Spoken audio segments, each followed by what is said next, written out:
United States, especially in the 1990s, have progressively, the US financial system, I should say, have become the banker of the world, issuing short-term liabilities to the rest of the world and making long investments in the rest of the world. Yeah. I'm suggesting that that might be a way in which we can look at the world. Whether factually it's so or not, that's another debate, detailed debate. Asian crisis, when you look at it from this point of view, emerges as a crucial turning point. After the Asian crisis, long investment in the rest of the world, this act of recycling of reserves, but it's actually beyond that, this global transnational financial intermediation runs into trouble. It becomes exceedingly more difficult to invest long in emerging economies because of currency crises, contagion effects, just name it. So the US consumption becomes the main source that absorbs this intermediation. So from this point of view, the way to understand the real estate boom and the credit boom and the consumption boom in the United States is to see that it was associated with the failure, the malfunctioning of global financial intermediation. Okay.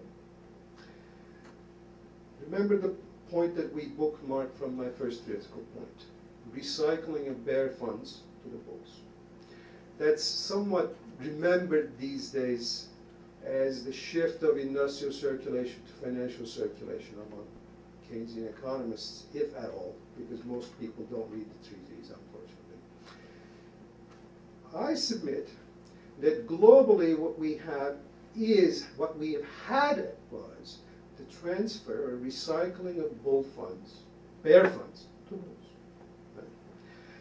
That's the sense in which you can make sense of the global imbalances.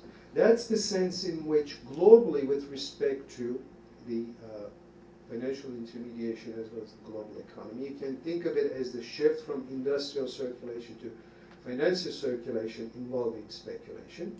And that's basically the building blocks to what happened, how the crisis happened. In a nutshell, these are the 2 points. 5 minutes, good. Okay, maybe I'll be able to wrap it all up. What does that mean about distribution? Well, let's start with the obvious. There are basically, first point, before you can turn to any kind of normalcy, you have to deal with the debt hangover. Okay? I think everyone's agreeing on that point. Debt is the main problem.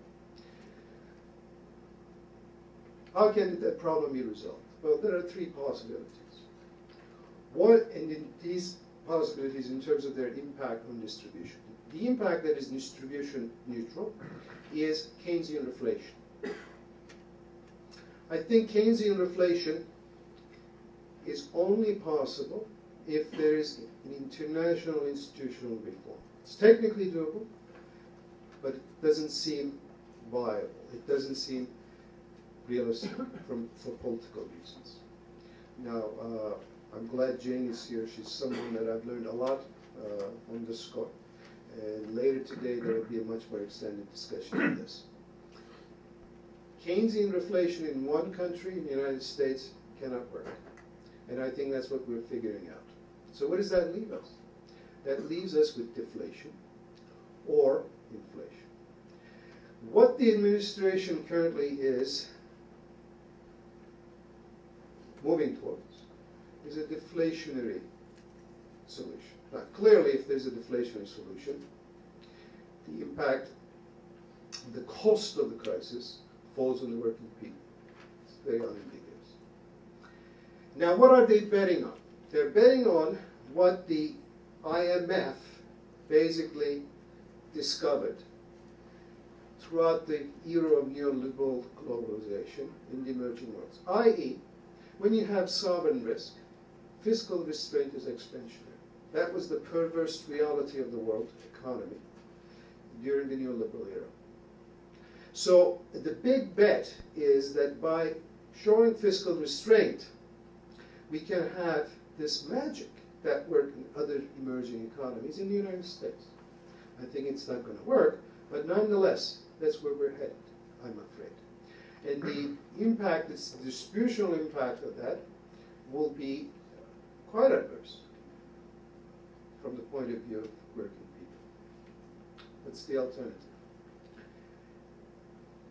If there is sufficient political resistance, if the long-run forces that Rick Wolff talks about lead to some type of an out-of-the-ordinary political triggers, then we might have an inflationary outcome. Inflationary outcome is a wild card. In itself doesn't say anything what the overall end result is going to be in terms of distribution. But if you have an inflationary outcome, its international corollary would be the collapse of the dollar, which is probably the best thing that can happen in a long-term point of view, in the sense that it would force institutional reform in this country and in the world. Then something more progressive potentially can become on the agenda. Otherwise, I think it looks very pessimistic.